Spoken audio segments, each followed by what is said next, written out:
Boa tarde a todos. Estamos iniciando mais uma aula de hidráulica no dia hoje 10 de fevereiro, né? Estamos aí iniciando, né? Mais uma aula aí. Bom, gente, na aula passada, boa tarde a todos. Na aula passada eu compartilhei com vocês aqui uma gravação do professor Paulo Vicente sobre hidrodinâmica, né? Uma aula sobre hidrodinâmica e, como sempre eu faço, né? São duas aulas, né? Ele deu uma aula sobre hidrodinâmica, espero que vocês tenham aproveitado. Eu ainda não coloquei a aula no YouTube. Eu não coloquei por quê? Porque a aula já está no YouTube, né? O professor Paulo Vicente colocou essa aula no YouTube lá na época que ele deu a aula. Então, para vocês acessarem essa aula, é só entrar na página da disciplina, né? Vamos lá, ó. Vamos entrar na página da disciplina aqui. E vocês vão lá em hidráulica, né? Vocês vão em hidráulica e aí vocês vão clicar. Vamos entrar aqui na hidráulica. Hidráulica, né? Turma GR 181. E aí tem aqui na semana de número. Semana de número. Semana de número 9, né? A nona semana. Nona semana, né?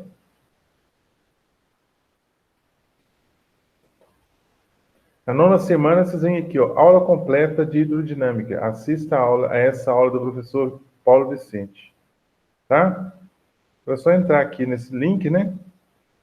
Vocês clicam nesse link aqui e já vão direto lá para a aula. Então, não há necessidade de eu colocar de novo, né, a aula, disponibilizar a aula no YouTube, porque ela já está lá, né?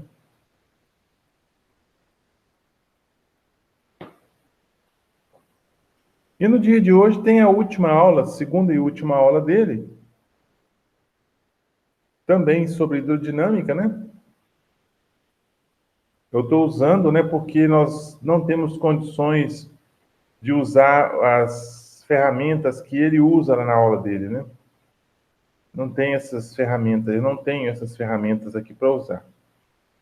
Então, para vocês entrarem nessa aula, vocês vêm aqui, ó. Tem a nona semana, né? Tem a nona semana. Tem aqui pesquisas sobre aplicações de conhecimentos hidráulicos na agricultura. Enviar até o dia 17/2, está aqui, ó. Né? E, na sequência, está aqui, aplicações da hidrodinâmica. Aula do professor Paulo Vicente sobre as aplicações da hidrodinâmica. É essa aula, tá ok? Então, eu vou entrar nessa aula aqui, né, do professor Paulo Vicente, que é a segunda e última aula que nós vamos usar dele aí, né? Aproveitar aí o conteúdo dele aí, tá ok?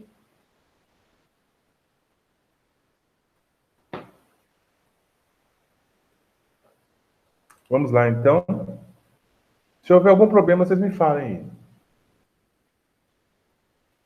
O senhor não está compartilhando a tela, não? As linhas. Ah, desculpa, só um minutinho. Vou compartilhar a tela aqui. Faltou realmente essa. Coloquei para gravar e não compartilhei, né? Vamos compartilhar a tela aqui.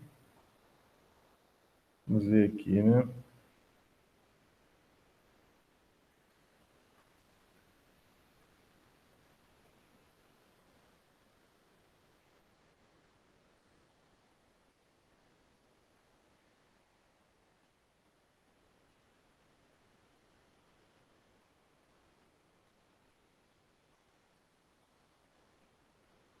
Vamos ver se vai compartilhar agora.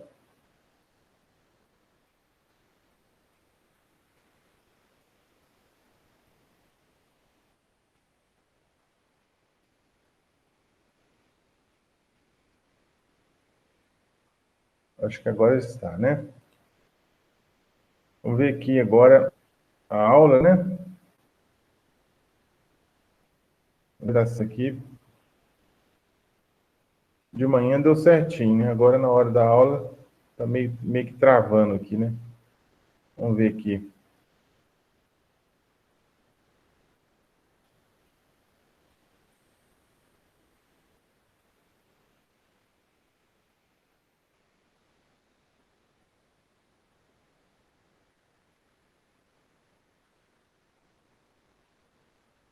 Vamos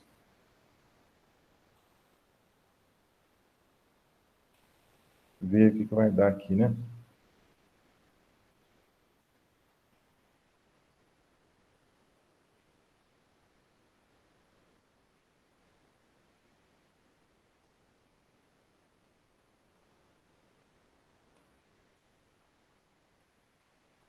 Olá pessoal, reiniciei a gravação, agora o áudio está funcionando. As pessoas que estão ouvindo travando, reduza a qualidade do vídeo. A qualidade do vídeo, por padrão, é alta, high. Coloque a qualidade do vídeo low. Baixe a qualidade do vídeo para que possa acompanhar a aula sem travar. É necessário conexão de banda larga para acompanhar a aula sem travar. A conexão aqui é 5 megas, mas para a recepção, eu acredito que uma conexão de 1 mega é suficiente para receber a aula com boa qualidade de áudio e vídeo. A Diele está dando ok aqui, dizendo que está tudo ok, está ouvindo. Então vamos começar nossa aula. Vou colocar aqui no modo apenas slide. Paulo Vicente aqui saindo de cena. E vamos ao que interessa, que é a nossa aula de hidrodinâmica, dinâmica dos fluidos, onde nesta aula nós vamos focar na parte de resolução de exercícios, porque na aula anterior nós focamos na parte dos conceitos de hidrodinâmica. Algumas coisas ficaram de serem discutidas depois na aula, em virtude do tempo eu acabei não discutindo, então eu vou retomar essas algumas coisas que ficaram faltando.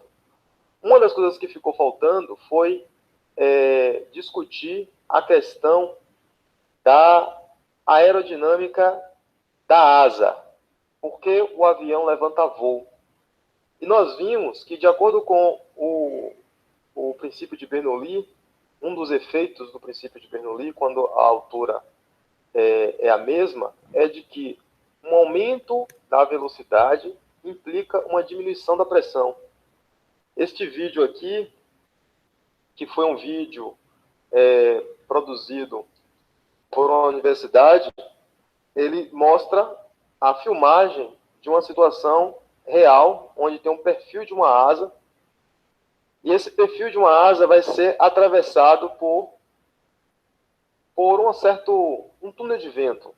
Isso aqui é um túnel de vento. E uma câmera está registrando como a velocidade deste vento está atravessando esta asa. Observe que neste momento aqui, que é o momento que passou, que ele filmou em câmera lenta, observe como a parte que passa pelo lado de cima passa muito mais rapidamente do que a parte pelo lado de baixo. Agora aqui vai aumentar o ângulo de ataque, e observe que quando ele aumenta o ângulo de ataque, o que acontece com as linhas, né, as linhas de corrente do vento que passam na parte de cima. À medida que ele vai inclinando mais ainda o ângulo de ataque, a velocidade do vento, que dá para ver como ele passa muito mais rápido aqui na parte de cima, vai aumentando. Então, quanto maior a velocidade na parte de cima da asa, menor é a pressão. E essa diferença de pressão, menor na parte de cima, maior na parte de baixo, que vai produzir a força de sustentação, que vai produzir o voo do avião. Nós começamos a discutir isso na aula anterior, mas eu não mostrei um vídeo em que essa diferença de velocidade ficasse bastante visível. Eu apenas fiz essa demonstração utilizando folha de papel, no qual eu soprei a folha de papel e vocês observaram que quando eu soprei a folha de papel, a folha levantou. Dando continuidade, o efeito Magnus foi outro efeito que eu citei, no qual eu citei que acontece por conta da diferença de pressão, mas eu não mostrei. Então, eu encontrei aqui esta simulação, onde nesta simulação vai mostrar por que o efeito Magnus aparece, como é que você explica a diferença de pressão em virtude da variação da velocidade do ar. Então, o efeito Magnus, conforme nós vimos nos 2 vídeos que eu apresentei na aula anterior, é um efeito quando o jogador de futebol ou alguém que lança uma bola, joga essa bola girando. E isso acontece porque o ar, ele não é um fluido ideal, ele tem viscosidade, e quando a bola é lançada girando, ele arrasta o ar em sua volta. Ao arrastar o ar em sua volta, faz com que, nesta parte daqui, que está girando, observe como as moléculas de ar representadas por esses vetores aqui ganham velocidade. Ganham velocidade por quê? Quando o ar está se aproximando da bola, cortando a bola nesse ângulo de ataque, a viscosidade faz com que ele aumente a velocidade. É como se as moléculas de ar, ao chegar na bola, aumenta a sua velocidade por ser arrastada na direção do movimento. Já na parte de baixo acontece o inverso. Quando as moléculas de ar estão chegando, eles vão sofrer um retardo no seu movimento. As moléculas que estão próximas da bola vão diminuir a velocidade, e observe aqui, então, que essa simulação reduz a velocidade quando ele passa próximo da bola. Conforme nós vimos, quanto maior for a velocidade, menor vai ser a pressão. Então, como na parte de cima tem uma maior velocidade, a pressão na parte de cima é menor. Pressão na parte de cima, a velocidade é maior, a pressão é menor. Do lado de cá, a velocidade é menor, consequentemente, a pressão é maior. Tendo uma maior pressão na parte de baixo e uma menor pressão na parte de cima, vai aparecer uma força no sentido apontado aqui pela setinha vermelha, pelo vetor representado em vermelho. Então, toda vez que você chuta uma bola e a bola aqui está fazendo o giro no sentido horário, vai aparecer uma força deslocando a bola nesta direção. Pelo mesmo raciocínio, é fácil mostrar que se você chutar a bola fazendo um movimento no sentido anti-horário, a bola vai se deslocar no sentido oposto. Isto aqui é o efeito Magnus que nós apresentamos na aula passada, quando eu apresentei os 2 vídeos do Roberto Carlos.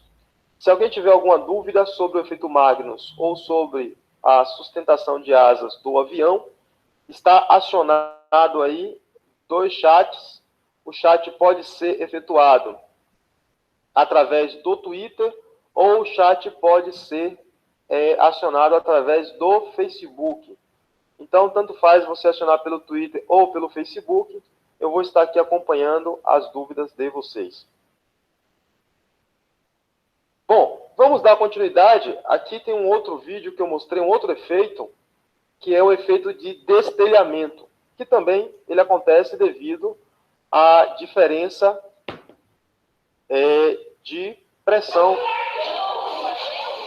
Nossa, a lata de lixo.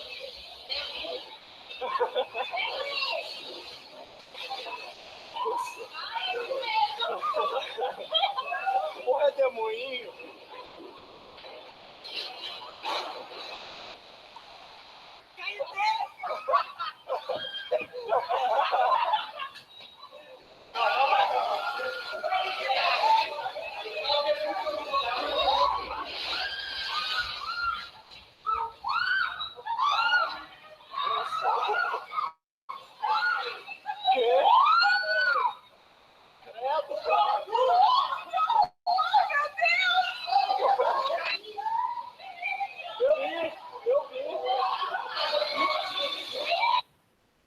Bom, esse vídeo aqui, ele mostra uma outra situação prática onde o princípio de Bernoulli aparece por conta do aumento da velocidade do ar. Quando acontece grandes vendavais, as casas são destelhadas. uma maior velocidade na parte de cima do que na parte de baixo, provoca uma diferença de pressão que eleva as telhas. Bom, como nossa aula de hoje é para resolver problemas, vamos então, a primeira aplicação é o tubo de Venturi, e nós vamos aqui deduzir uma expressão que vai permitir encontrar a velocidade de escoamento no que nós chamamos tubo de Venturi. O tubo de Venturi, ele consiste em canetinha, aqui a canetinha apareceu. O tubo de Venturi, ele consiste em você produzir em uma certa tubulação, você fazer uma espécie de estreitamento. Então, ao fazer o estreitamento nessa tubulação, vamos pegar aqui o tubo de Venturi num tamanho menor, nós temos um fluido qualquer passando numa área que eu vou chamar de área 1. Nós provocamos um estrangulamento. Então, esse estrangulamento é reduzir o diâmetro da tubulação e nós teremos aqui uma área 2. Aqui nós teremos um ponto que eu vou chamar de ponto 1 e esse ponto aqui que eu vou chamar de ponto 2. Conforme nós vimos na aula passada, quando acontece uma diminuição da área pela equação da continuidade, isso implica um aumento da velocidade. Ou seja, nessa região daqui, nós teremos uma velocidade 2, e essa velocidade 2 será maior do que a velocidade 1. Velocidade 2 é maior do que a velocidade 1, porque a área 2 é menor, e quanto menor a área, maior a velocidade. A partir do princípio de Bernoulli, a gente observou que quando aumenta a velocidade, diminui a pressão. Então, se você fizer um estreitamento do tubo e deixar essa parte do tubo aqui aberto, você vai observar que naquele ponto onde tem maior velocidade, você vai ter um menor nível do líquido. Naquele ponto onde tem a velocidade é menor, consequentemente a pressão é maior, você vai ter um maior nível do líquido. A diferença entre os níveis do líquido aqui, eu vou chamar de altura H. Tendo isto em mente, nosso objetivo é encontrar uma expressão para calcular a velocidade 1. Então, nosso objetivo é calcular a velocidade 1. Nós não vamos aqui colocar nenhum valor numérico. Eu vou fazer de uma maneira bem geral, que valerá para qualquer situação desse tipo, onde você bastará substituir os valores na expressão final. Nosso objetivo nós vamos calcular a velocidade de escoamento do fluido no ponto 1. Nós vamos considerar que a área 1, que a área 2, que H, que a velocidade 2, são dados que nós conhecemos. Ok? Então vamos deduzir a expressão que vai representar o tubo de Venturi. Bom, conforme nós vimos, a equação de Bernoulli estabelece que a pressão aplicada no ponto 1 mais densidade vezes gravidade vezes altura do ponto 1 mais densidade vezes velocidade do ponto 1 ao quadrado dividido por 2 tem que ser igual a pressão no ponto 2 mais densidade vezes gravidade vezes altura do ponto 2 mais densidade vezes velocidade do ponto 2 ao quadrado dividido por 2. Então, aqui eu fiz questão de escrever completo a equação de Bernoulli. No entanto, o ponto 1 e o ponto 2, eles estão no mesmo nível. Como estão no mesmo nível, isso implica que a altura 1 é igual à altura 2. Se a altura 1 e a altura 2 são iguais, nós podemos simplificar subtraindo este lado da equação e este lado da equação, já que esses dois valores aqui, são os mesmos. Nós temos dgH1, dgH2. H1 é igual a H2, então podemos subtrair ambos os lados pelo mesmo valor, que a igualdade não se altera.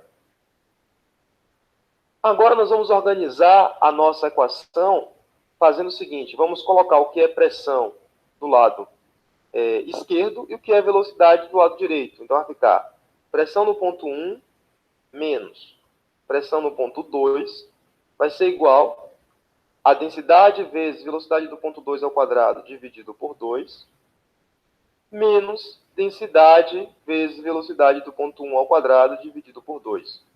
Onde aqui, o que eu fiz foi apenas passar, como vocês dizem, a pressão no ponto 2 para o lado esquerdo e passar a densidade vezes gravidade, vezes velocidade do ponto 2, velocidade de 1 ao quadrado para o lado direito. Foi só isso que eu fiz.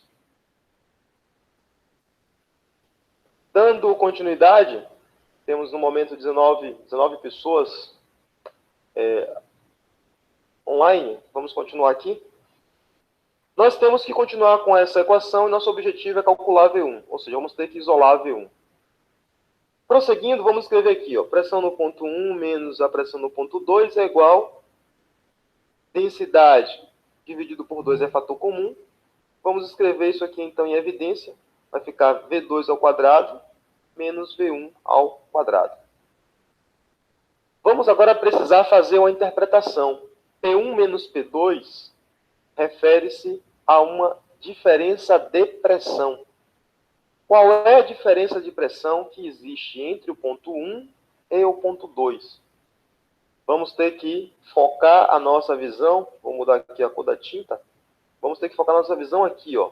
Qual a diferença que existe entre a pressão que está atuando no ponto 1 e a pressão que está atuando no ponto 2? Observe que o ponto 2 ele suporta uma quantidade menor do líquido, enquanto o ponto 1 suporta uma quantidade maior do líquido, indicando assim que a pressão no ponto 2 ela é menor do que a pressão no ponto 1. E comparando o ponto 1 com o ponto 2, a gente observa que a diferença que existe entre eles é devido a esta altura daqui. Então, o que falta na pressão no ponto 2 é isso aqui, que é uma pressão devido a este líquido daqui parado. Então, essa diferença daqui que existe entre o ponto 1 e o ponto 2 quando nós fazemos a comparação. Então, nós dizemos que a diferença de pressão que existe entre o ponto 1 e o ponto 2, então P1, opa, errei aqui, cadê a borracha? A diferença de pressão que existe entre o ponto 1, P1 menos P2 é igual a esta pressão hidrostática, que é densidade vezes gravidade vezes altura. Então, a diferença de pressão entre o ponto 1 e o ponto 2 é a pressão devido a este líquido parado. Conforme nós vimos em hidrostática, a pressão de líquido parado é densidade vezes gravidade vezes altura. Então, vamos substituir isto aqui. Pressão 1 menos pressão 2 é densidade vezes gravidade vezes altura. Isso tem que ser igual a densidade dividido por 2, que multiplica V2 ao quadrado menos V1 ao quadrado. Nós podemos agora simplificar a nossa equação dividindo os dois lados pela densidade. Então, dividindo pela densidade, vai sobrar para a gente, se tiver aparecendo aí propaganda na frente do vídeo, por favor, apaguem a propaganda. Então, vamos passar para o lado de cá, para ficar na parte alta. Nós vamos escrever, então, que 2GH tem que ser igual a V2 ao quadrado menos V1 ao quadrado. Lembrando que nosso objetivo é calcular V1. Nós encontramos V1 em função de V2, não queremos escrever isso. Em praticamente todos os problemas de hidrodinâmica, depois que você usa a equação de Bernoulli, o próximo passo é você usar a equação da continuidade para encontrar uma relação entre as velocidades e as áreas. Pela equação da continuidade, a área 1 vezes a velocidade 1 tem que ser igual à área 2 vezes a velocidade 2.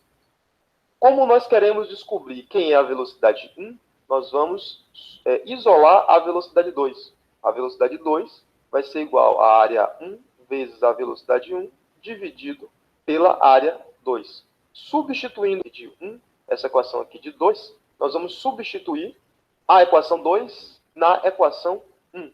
Fazendo essa substituição, nós teremos então que 2GH tem que ser igual a V2 ao quadrado. Quem é V2 ao quadrado? A1, V1 sobre A2. Então, isso aqui é V2. Isso aqui tudo eu tenho que levar ao quadrado e subtrair V1 ao quadrado. Então, 2GH tem que ser igual a V2 ao quadrado menos V1 ao quadrado. Prosseguindo, temos que 2GH tem que ser igual a A1 ao quadrado sobre A2 ao quadrado vezes V1 ao quadrado menos V1 ao quadrado. Fiz aqui a propriedade distributiva numa potenciação. Então, vai ficar 2GH é igual. V1 é fator comum, posso colocar em evidência. Então, fica V1. Esse V1 ficou muito feio, vamos apagar esse V1. E escrever V1 mais bonitinho. Então, V1 ao quadrado é fator comum. O que não é comum, dentro do parêntese, A1 ao quadrado sobre A2 ao quadrado, menos 1.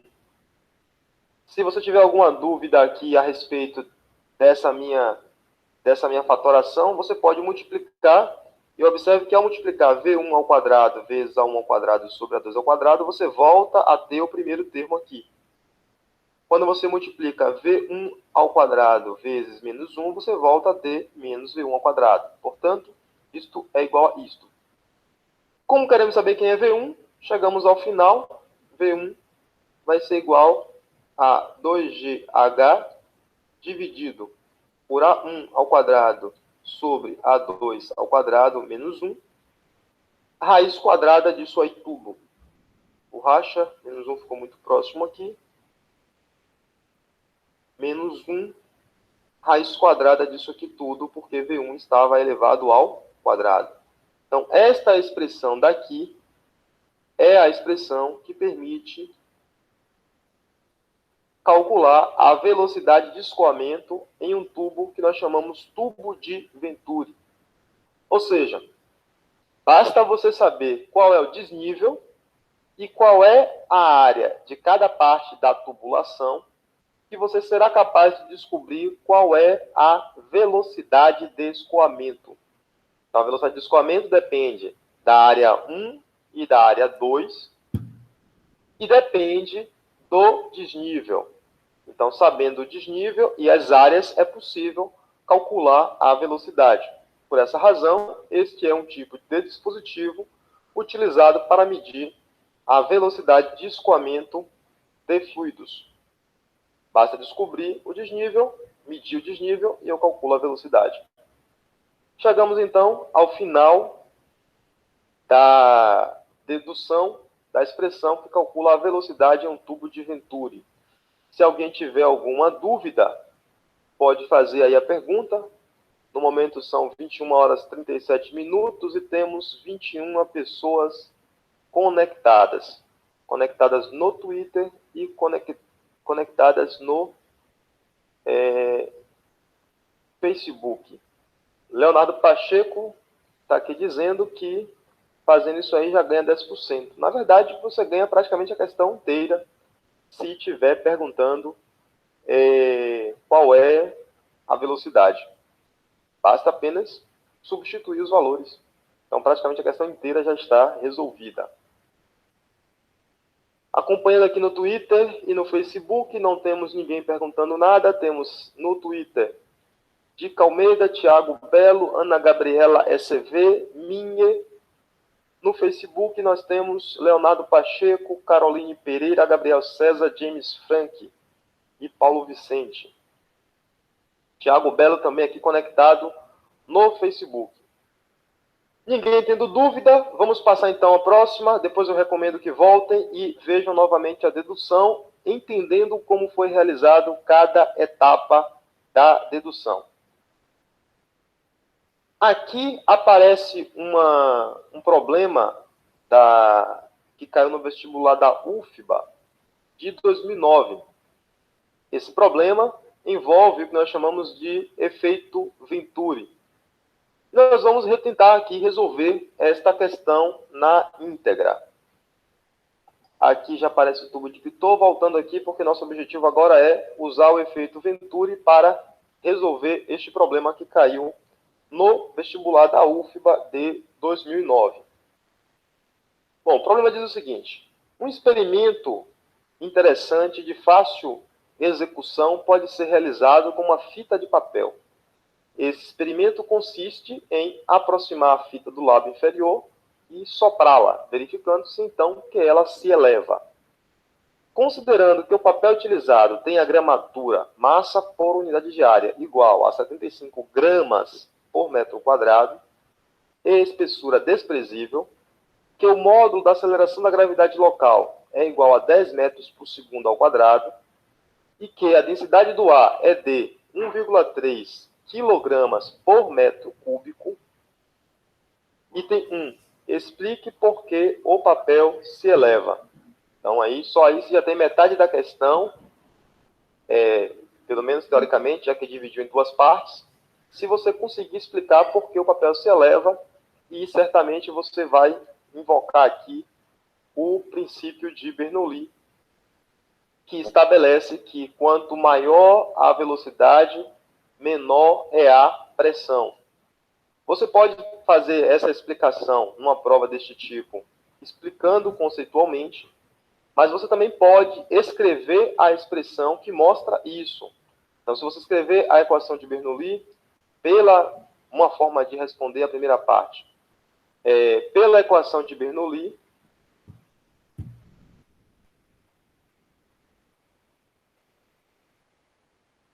nós temos que a pressão no ponto 1 mais dgh1 mais dv1 ao quadrado dividido por 2 tem que ser igual à pressão no ponto 2 mais dgh2 mais dv2 ao quadrado dividido por 2.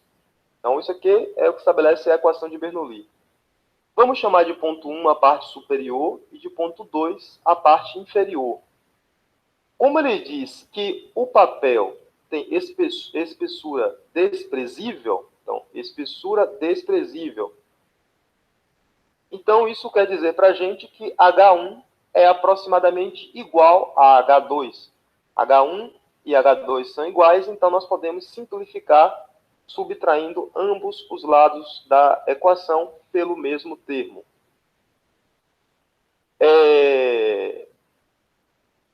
Dando continuidade, outra coisa nós vamos soprar em cima, soprar no ponto 1. A velocidade do ar na parte de baixo, ela é aproximadamente zero, não temos ar circulando aqui. Então, V2 é aproximadamente zero, porque você soprou apenas na parte de cima. Então, isso aqui vai dar aproximadamente zero. Resultado, a diferença de pressão, P2 menos P1, é igual a dv1 ao quadrado dividido por 2. Então, a velocidade de escoamento no ponto 1, porque você soprou, vai provocar uma diferença de pressão. E vai provocar uma diferença de pressão, apontando essa diferença de pressão para cima. Então, essa é uma forma de você tentar justificar. Ou, para tentar resolver a letra A, você poderia dizer, de acordo com o princípio de Bernoulli, quanto maior a velocidade de escoamento de um fluido, menor é a pressão. Soprando na parte de cima, a velocidade é maior, consequentemente, a pressão é menor, isso provoca uma força de sustentação. Então, você pode invocar uma expressão matemática para explicar, ou você pode fazer isso por extenso. As duas maneiras são aceitáveis em uma prova aberta. Dito isso, vamos passar então à resolução da segunda parte, que diz: calcule a força resultante por unidade de área em um ponto do papel quando alguém sopra a fita com velocidade de 2 metros por segundo. Bom, vamos ter bem em mente aqui o que está perguntando. Olha que é a força resultante, mas não é só a força resultante, é a força resultante por unidade de área. Então, é isso que ele quer. Para não perder o hábito, nós vamos aqui, então, representar as forças, já que ele falou de força resultante, que agem sobre o papel. A força resultante que age sobre o papel vai ser igual, para baixo, a força peso do papel. Para cima, nós teremos a força de sustentação do ar, que vai ser produzido por causa da diferença de pressão. A força resultante vai apontar para cima, já que ele vai erguer o papel. Então, a força resultante, nós vamos escrever aqui, força resultante vai ser igual à força de sustentação menos o peso. Isso é a força resultante.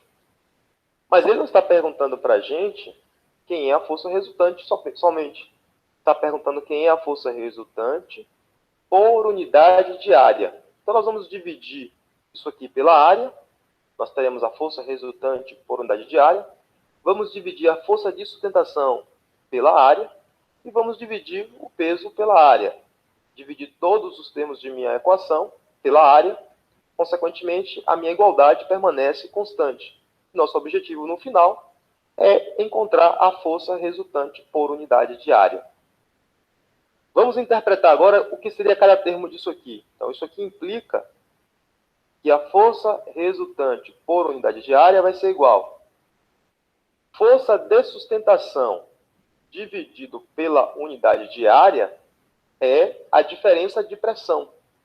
É a diferença de pressão que existe no ponto. Lembrando que pressão é igual a força dividido pela área. A diferença de pressão é que vai provocar a força de sustentação. Portanto, essa diferença de pressão que existe aqui, eu acabei escolhendo um lugar apertado, estou sem muita opção de escrever. O meu quadro está pequeno.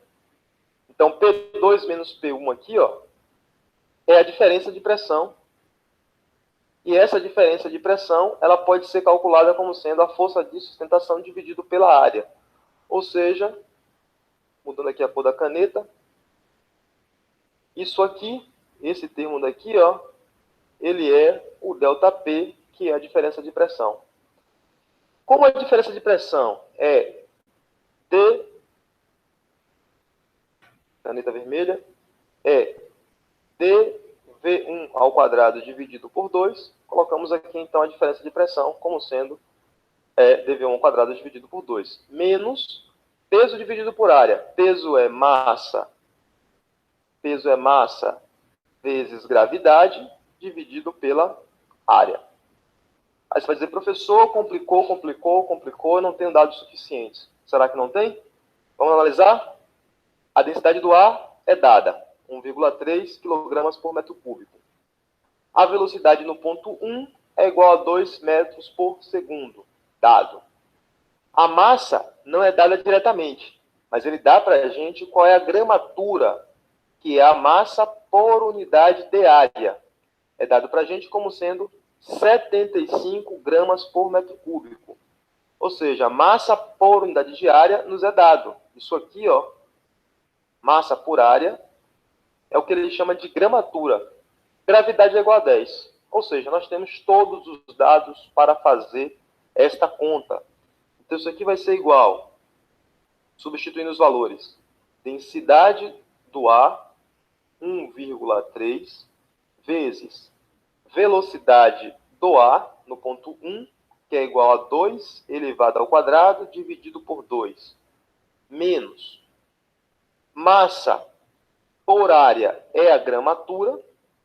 A gramatura é 75 gramas por metro quadrado. Não podemos trabalhar com gramas, vamos ter que passar para o sistema internacional. Então, seria 75 vezes 10 elevado a menos 3 quilogramas por metro quadrado. Então, já está expresso aqui por metro quadrado, não vou escrever, porque é massa por área. multiplicado por 10. Fazendo esta conta, 10 a menos 3 multiplicado por 10 dá 10 a menos 2. 10 a menos 2 vezes 75 dá 0,75. Nessa parte daqui nós temos 2 ao quadrado dá 4. 4 dividido por 2 dá 2. 1,3 vezes 2 vai dar 2,6. Então, isso implica, fazendo cá embaixo, essa resolução ficou bagunçada, força resultante dividido por área vai ser igual a 2,6 menos 0,75. E 2,6 menos 0,75 é igual a 1,85. Isso é força? Não. Isso é força por área. Então, é newtons por metro quadrado.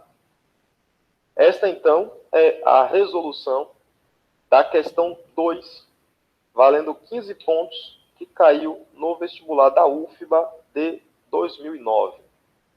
Infelizmente, já ficou apertado aqui, não tinha espaço para escrever, não previ o espaço para escrever. Consequentemente, a resolução ficou apertada, mas está legível a resolução. Neste momento eu vou dar uma pausa, são 21 horas e 49 minutos, e eu gostaria de saber se alguém tem alguma dúvida. Matheus XDD, 1 minuto atrás, tem até vídeo. Nós estamos ao vivo, Matheus XDDD. Eu não sei quem é Matheus XDDD. Alguém tem alguma pergunta nessa questão? Usa o Twitter, usa o Facebook. Estamos no momento de pausa para dúvidas. O Twitter é bom que você tem que escrever em no máximo 89 caracteres. Tem que formular bem a pergunta para fazer a pergunta aqui. Se ninguém tem dúvidas, eu vou passar adiante. Já está aqui também Felipe Ricardo. E aí, galera, pensando muito fisicamente, Thiago Belo, muito, Igor Neves, também presente. Ninguém tem dúvida? Depois volta então para ver a resolução. Vamos dar continuidade à nossa aula. 19 pessoas conectadas. Nossa próxima aplicação é o que nós chamamos de tubo de Pitot. O tubo de Pitot é um dispositivo, aqui aparece uma gravura representando o tubo de Pitot de forma esquemática, mostrando mais ou menos como é que ele seria. Onde o tubo de Pitot ele é utilizado? Ele é utilizado, geralmente, em vários dispositivos. Uma forma de utilizar é em asas de aviões, que vai permitir calcular a velocidade do avião em relação ao ar. Jailton aí dizendo que ficou muito claro. Valeu, Jailton, então, pelo feedback. Então, o tubo de Pitot, ele vai permitir calcular a velocidade do avião em relação ao ar, e aí aparece uma foto de um tubo de Pitot colocado geralmente sob as asas dos aviões.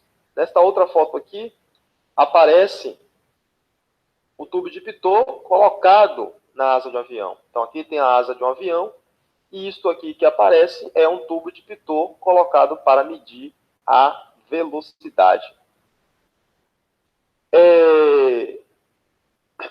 O tubo de Pitot, para quem trabalha na área, é chamado de pitômetro, tá? Então, não só em asa de avião, mas também em hidrologia, vazão de escoamento em rios, canais, redes de abastecimentos, etc., permitem calcular a velocidade a partir do tubo de Pitot, que é um dispositivo fechado, diferente do tubo de Venturi que nós apresentamos aqui, que foi um dispositivo aberto. Mas a gente pode ter também um tubo de Venturi fechado, depende da forma como é montado. Para poder ficar claro que venha esse tubo de Pitot e como é que a gente vai aplicar isso num problema que caiu também no vestibular da UFBA e que pode cair na prova, na nossa prova de unidade, que vai acontecer no final de dezembro, para os estudantes do IFBA, vamos então tomar um exemplo numérico, tá? Dessa vez um exemplo numérico, mas para não perder a mania, eu vou trabalhar com letras até o final e só os valores. Neste momento, Léo Santana está falando aí, só faltam as plaquinhas do Fio Maior Galvão. Elton Bernardo está perguntando se, para responder as questões da segunda fase, é um desafio vetorial, você é obrigado a escrever, sim, a expressão de vetor. Isso você pode perder alguns décimos lá na pontuação por conta disso. No nosso caso, estamos trabalhando com pressão. Pressão é uma grandeza escalar e, por esta razão, a gente não escreve vetor, o símbolo de vetor em pressão. Mas se você estiver trabalhando com força, com velocidade, com aceleração, com campo magnético, você precisa escrever a notação vetorial. Vamos então dar continuidade. Um tubo de Pitot é inserido em uma tubulação por onde escoa um líquido de densidade 1,6 vezes 10 a terceira quilogramas por metro cúbico. O líquido manométrico é o mercúrio, de densidade 13,6 vezes 10 a terceira quilogramas por metro cúbico. O desnível H é 20 centímetros. Então, o desnível H aqui é igual a 20 centímetros. Determine a diferença de pressão estática entre os pontos 1 e 2. Letra B, determine a velocidade de escoamento do fluido.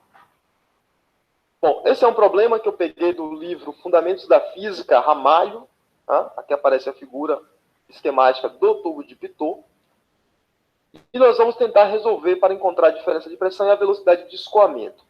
Antes de passar para a resolução, vamos entender o que é o tubo de Pitot. Nós temos uma tubulação.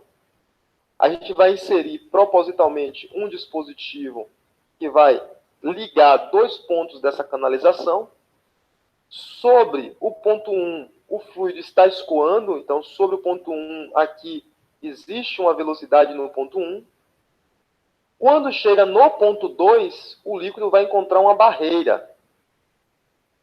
Por encontrar uma barreira no ponto 2, a velocidade no ponto 2 vai tender a zero. Então, o ponto 2, quando está muito próximo do tubo, ainda não é zero, mas quando chega aqui no tubo, não tendo mais para onde ir, isso aqui vai parar. Todo o líquido que estiver dentro dessa tubulação, seria melhor colocar o ponto 2 aqui, todo o líquido que estiver dentro da tubulação não vai se movimentar. A movimentação vai ocorrer apenas do lado de fora e chegando no ponto 2, ele sofre o que nós chamamos de uma estagnação. Então, existe velocidade no ponto 1, mas a velocidade no ponto 2 ela é igual a zero. Sendo a velocidade no ponto 2 igual a zero, isso vai ser importante para a gente resolver o nosso problema. Então, tem um líquido escoando, tem velocidade no ponto 1, mas no ponto 2, por encontrar uma barreira, essa velocidade vai ser igual a zero. Toda essa parte aqui, meio que rosa, é o mesmo líquido que está escoando, e a parte que está mais escura, entre os pontos A e B, representa o líquido mercúrio, que está sendo utilizado aqui como líquido manométrico. Tendo entendido isso, vamos passar então à resolução. Eu vou tomar aqui o tubo de Pitot reduzido, sumo com enunciado. Dessa vez eu previ que eu precisava de espaço e reduzir para poder escrever à vontade. Eu já podia escrever aqui de forma reduzida, mas para não perder o hábito, vamos escrever a equação de Bernoulli na forma completa. Pressão no ponto 1 mais dgH1. De tanto eu escrever, vocês vão decorar a equação de Bernoulli.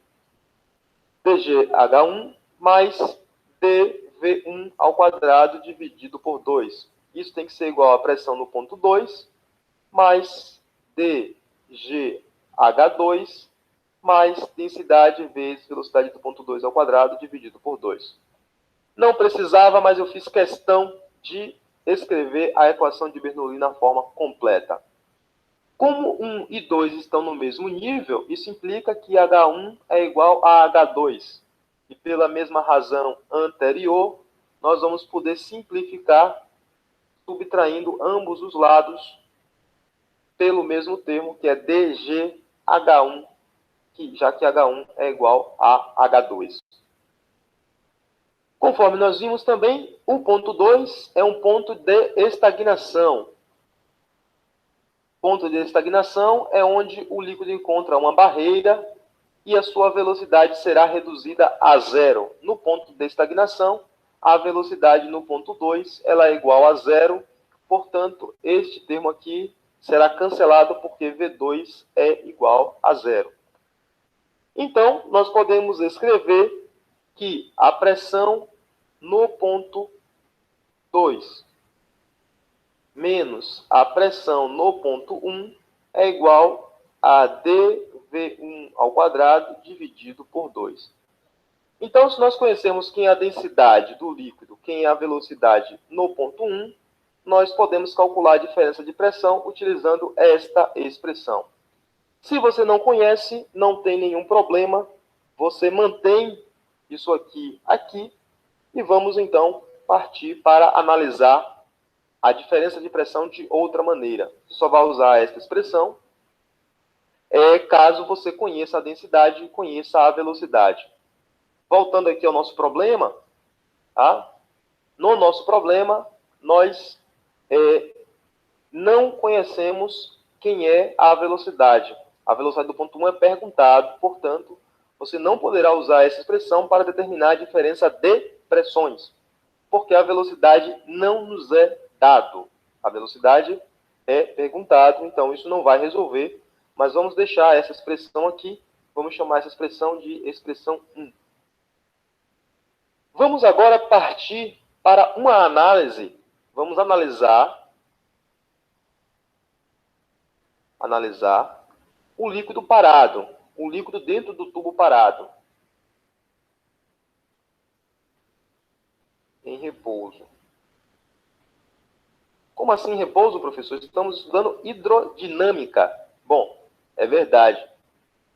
Dentro do tubo maior, o líquido está em movimento. No entanto, dentro desse tubo menor aqui, ó, que eu vou pintar de vermelho, nessa parte daqui, o líquido não vai estar se movimentando. Nessa parte aqui, o líquido vai estar em repouso.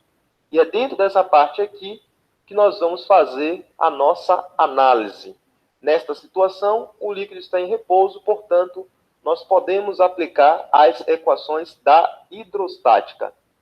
E conforme nós vimos no Teorema de Stevin, quem não assistiu a aula de hidrostática, pode assistir a aula que está gravada no site fisicainterativa.com. Nós vimos que mesmo nível implica mesma pressão. Então, isso é uma consequência do Teorema de Stevin, que deve ser aplicados quando o líquido está em repouso, e nós estamos analisando a parte do líquido que está em repouso, portanto, vale o Teorema de Stevin neste caso. Se é mesmo nível, mesma pressão, nós vamos colocar o seguinte, nós vamos chamar este ponto aqui de ponto, já chama de A e B, né? Então, vamos chamar pressão no ponto B e pressão no ponto aqui. Então, a pressão no ponto B,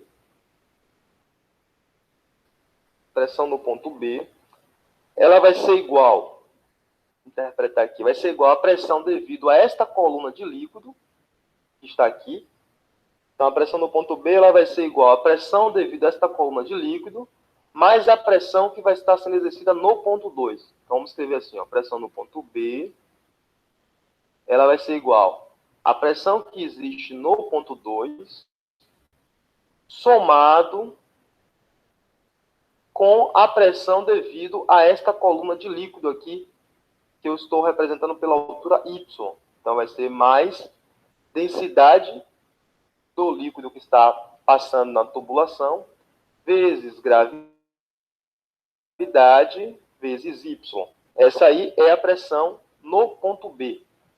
Do outro lado, também está no mesmo nível, também seria a pressão no ponto B. A pressão no ponto B, do outro lado, que está no mesmo nível, pode ser escrita como sendo igual a pressão no ponto 1 Então, a pressão que é exercida cá em cima, mais a pressão que existe devido a esta coluna de líquido, que vai ser mais densidade, vezes gravidade, vezes altura, que é igual a x, mais a pressão devido a esta outra altura aqui, ó, que corresponde à altura H, que corresponde ao líquido mercúrio.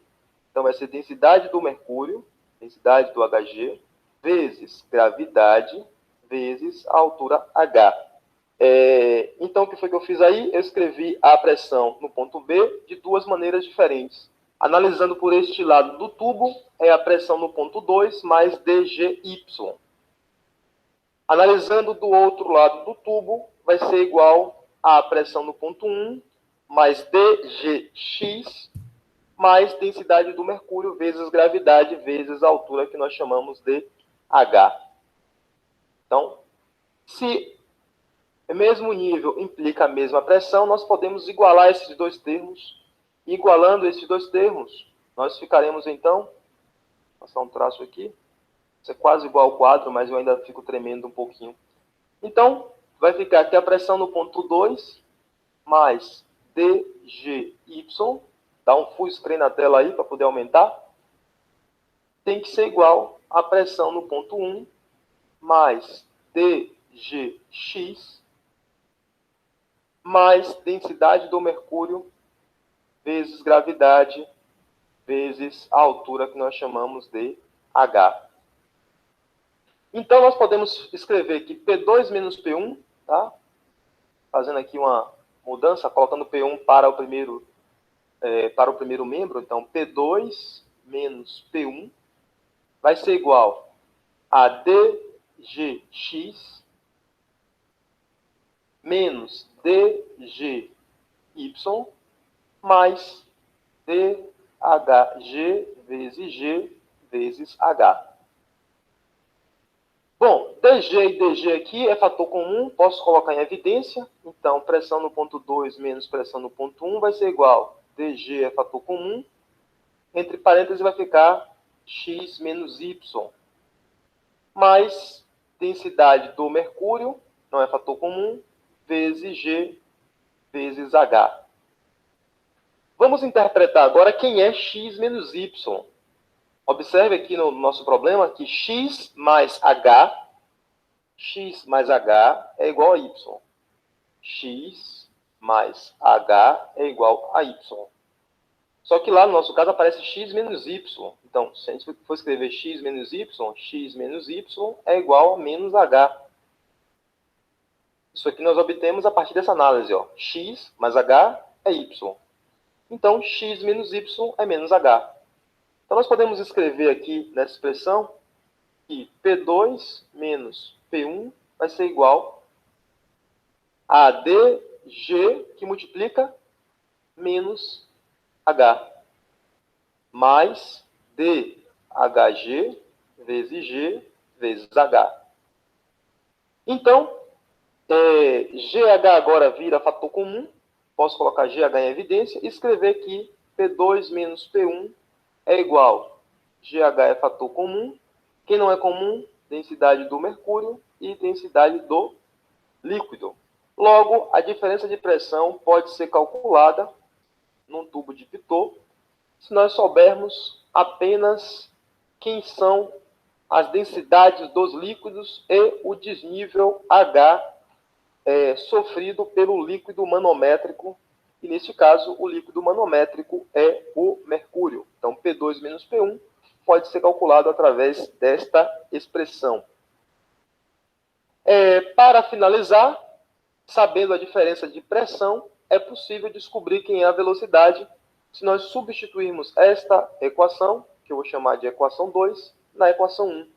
Então, substituindo 2 em 1, a gente obtém o seguinte: G que multiplica H que multiplica dHg menos densidade tem que ser igual a D vezes V1 ao quadrado dividido por 2. Reduzindo isso aqui, temos então que V1 ao quadrado tem que ser igual a 2GH, que multiplica DHG, que é a densidade do mercúrio, menos D, dividido pela densidade do líquido. Essa expressão daqui permite a gente calcular a velocidade de escoamento de um fluido num tubo de Pitot. Então, a expressão 2 permite calcular a diferença de pressão e a expressão 3 permite a gente calcular quem é a velocidade, sabendo quem é a densidade e sabendo quem é o desnível. Bom, chegamos ao final da dedução da expressão que permite calcular o tubo de Pitot. De novo, o quadro ficou pequeno, eu precisei apertar aqui, mas também deu certo, reduzi bastante a letra, e aí precisa que vocês deem aí um full screen na tela, para que a tela fique maior. Algumas pessoas estão vendo em baixa qualidade, outras em alta qualidade, mas em ambos os casos a letra está legível. Podia ser melhor se este quadro fosse maior. Então, voltando ao nosso problema lá, ó, a nossa questão, os dados. O desnível é dado, a densidade é dada, a densidade tanto do mercúrio quanto do líquido. Então, sabendo a densidade do mercúrio, sabendo a densidade do líquido, sabendo o desnível, a gente calcula a letra A, que é a diferença de pressão, substituindo na equação 2, e responde a letra B, substituindo na equação 3. Então, não vou fazer esta conta, a substituição fica para vocês. Basta voltar aqui, ó, anotar os valores. Densidade do líquido, 1,6 vezes 10 ao cubo quilogramas por metro cúbico. A densidade do mercúrio e o desnível, 20 centímetros. O único cuidado aqui é não trabalhar com H em centímetros. Você passa H para metros. São 22 horas e 10 minutos. Está caindo aqui o número de pessoas. Temos 16 visitantes online. Eu queria saber se tem alguma dúvida. Quem está online ainda, por favor, dá sinal de que está vivo. Via Twitter, via Facebook. Alguém tem alguma pergunta? Se não tem pergunta, vamos prosseguir para fazer mais uma questão da UFBA e dar esta aula por encerrada. Alguém tem uma pergunta? Twitter ou Facebook? Não tem verbo para Facebook não, né? Ainda não. Caroline Pereira, Ana Gabriela, Alexandre Santiago, dando sinal de vida ainda online aqui. Quem mais? Alguém tem alguma pergunta sobre o tubo de Pitot? Elton Bernardo, vivo. Ok. Ninguém tendo pergunta. Conseguiram sobreviver ao tubo de Venturi e ao tubo de Pitot. Vamos então finalizar a nossa aula com mais uma questão da UFBA. Essa questão é muito mais fácil de resolver do que Efraim Santana, chegando agora. Está acabando, viu? Só falta agora uma questão da UFBA para a gente finalizar a aula de hoje. Caiu no vestibular da UFBA em 2010. E essa questão ela é muito, muito, muito mais simples do que a que nós fizemos. Nós fizemos para um caso geral. Caroline Pereira tirando prints. Não é preciso tirar prints, Caroline Pereira. Eu posso depois, se for o caso, disponibilizar os slides, onde eu escrevi tudo e ficou gravado nos slides. Além disso, o vídeo fica gravado e você pode, posteriormente, retornar e ver o vídeo novamente. O print não é necessário. Eu posso disponibilizar os slides para vocês. Tudo que eu escrevi está registrado no slide. Bom, questão 4, vestibular da UFBA 2010, valor 20 pontos. Diz o seguinte. A tragédia de um voo entre o Rio de Janeiro e Paris pôs em evidência um dispositivo baseado na equação de Bernoulli, que é utilizado para medir a velocidade de um fluido, o chamado tubo de Pitot. Esse dispositivo permite medir a velocidade da aeronave com relação ao ar. Um diagrama é mostrado na figura. No dispositivo, manômetros são usados para medir as pressões PA e PB nas aberturas A e B, respectivamente. Considere um avião voando em uma região onde a densidade do ar é igual a 0,60 kg por metro cúbico. E os manômetros indicam PA e PB iguais a 63.630 newtons por metro quadrado. E PB igual a 60.000 newtons por metro quadrado, respectivamente. Aplique a equação de Bernoulli nessa situação e determine a velocidade do avião com relação ao ar. Dessa vez, eu previ que eu preciso de mais espaço, então vamos reescrever aqui. Isso aqui é igual a 63.630 newtons por metro quadrado. Minha letra está ficando horrível. E aqui é igual a 60.000 newtons por metro quadrado. E ele pergunta para a gente qual é a velocidade do avião aplicando a equação de Bernoulli. E vamos nós de novo aplicar a equação de Bernoulli. A equação de Bernoulli, para não perder o costume, você deve estar ficando chato de eu ficar repetindo isso, vai ser igual a pressão no ponto A, ao invés de chamar no ponto 1, eu vou chamar de pressão no ponto A, mais dg, altura do ponto A, mais d vezes VA ao quadrado dividido por 2. Troquei o 1 por A. Vai ser igual a pressão no ponto B, mais dg, altura do ponto B, mais d vezes V, velocidade do ponto B ao quadrado, dividido por 2. Vamos aqui fazer algumas aproximações, tá? Em problemas envolvendo o tubo de Pitot, A e B, a diferença de altura entre eles é muito pequena. Geralmente, o tubo de Pitot é montado de tal maneira que A e B estão na mesma horizontal. Estando na mesma horizontal, a gente garante que a altura do ponto A é igual à altura do ponto B. Neste caso, o problema não coloca como sendo na mesma horizontal, mas coloca como sendo um valor muito próximo um do outro. Opa! Deu problema aqui. Sem querer, eu voltei. Apertei a tecla Home. Desculpem, voltei. Aqui. Retornando.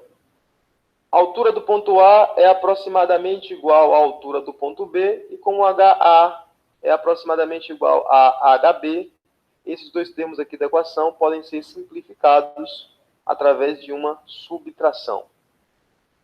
Da mesma maneira que fizemos no tubo de Pitot completo anteriormente, o ponto A ele é um ponto de estagnação. Como ele é um ponto de estagnação, significa que o fluido, quando chegar aqui, terá sua velocidade reduzida. Então, nesse ponto, a velocidade vai ser reduzida e a velocidade no ponto A vai tender para zero. Então, a velocidade do ponto A aqui vai tender para zero porque chegou no que nós chamamos ponto de estagnação. Então, nosso problema vai se resumir que a pressão no ponto A menos a pressão no ponto B tem que ser igual à densidade do fluido, que é o A, vezes a velocidade do ponto B ao quadrado, dividido por 2. Sendo assim, a pressão no ponto A é igual a 63.630 newtons por metro quadrado, menos a pressão do ponto B, que é igual a 60.000 newtons por metro quadrado, tem que ser igual à densidade do A, que o problema nos disse que é igual a 0,6 vezes a velocidade do ponto B ao quadrado, isso dividido por 2. Fazendo esta conta, vai ficar 3.630 vai ser igual a 0,3 vezes a velocidade do ponto B elevado ao quadrado. Sendo assim, a velocidade do ponto B ao quadrado vai ser igual a 3.630 dividido por 0,3. VB vai ser igual a raiz quadrada, fazendo essa divisão, você vai encontrar 12.100. Tirando a raiz quadrada disso, a velocidade do ponto B, então, vai ser igual a 110 metros por segundo. Calculamos, então, qual a velocidade do avião, expresso em metros por segundo. Caso o problema exigisse calcular em quilômetros por hora, bastava você multiplicar por 3,6 e você ia, então, obter esta velocidade em quilômetros por hora. Então, a questão da UFBA, que caiu no vestibular de 2010, envolvendo o tubo de Pitot, tem uma resolução muito mais simples do que a nossa, porque os valores da pressão já são valores dados. E sabendo a diferença de pressão e a densidade do fluido no qual está ocorrendo o escoamento, a velocidade fica facilmente determinada quando nós utilizamos a equação de Bernoulli. Ufa! Chegamos então ao final desta resolução da questão da UFBA e, consequentemente, chegamos ao final da nossa aula. Vou manter aqui as anotações de tinta. Então, tudo que eu escrevi ficou gravado, todas as minhas escritas aqui, e eu posso disponibilizar para as pessoas acessarem. Bom, eu vou estar organizando este curso de Física visando o vestibular da UFBA de maneira sistemática.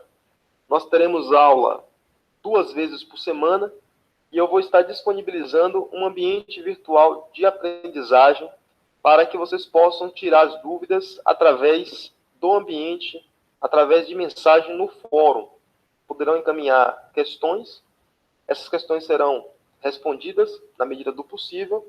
Nós vamos, então, tentar criar uma rede de colaboração para as pessoas que vão fazer o vestibular da UFBA. Até a próxima semana eu vou estar divulgando detalhes da programação, como as aulas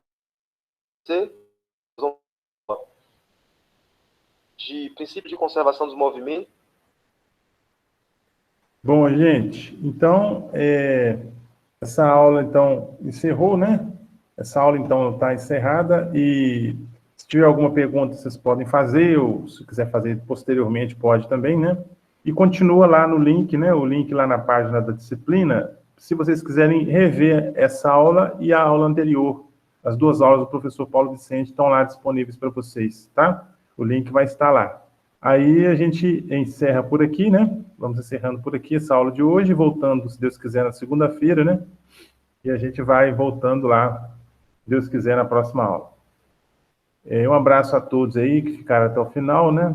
Um abraço a todos. Eu espero que tenham ouvido bem, né, a aula e tenha visto bem, né? O áudio e o vídeo estejam com qualidade. E voltamos, se Deus quiser, então, volto a dizer, na próxima aula, segunda-feira, se Deus quiser. Um abraço a todos vocês e até a próxima.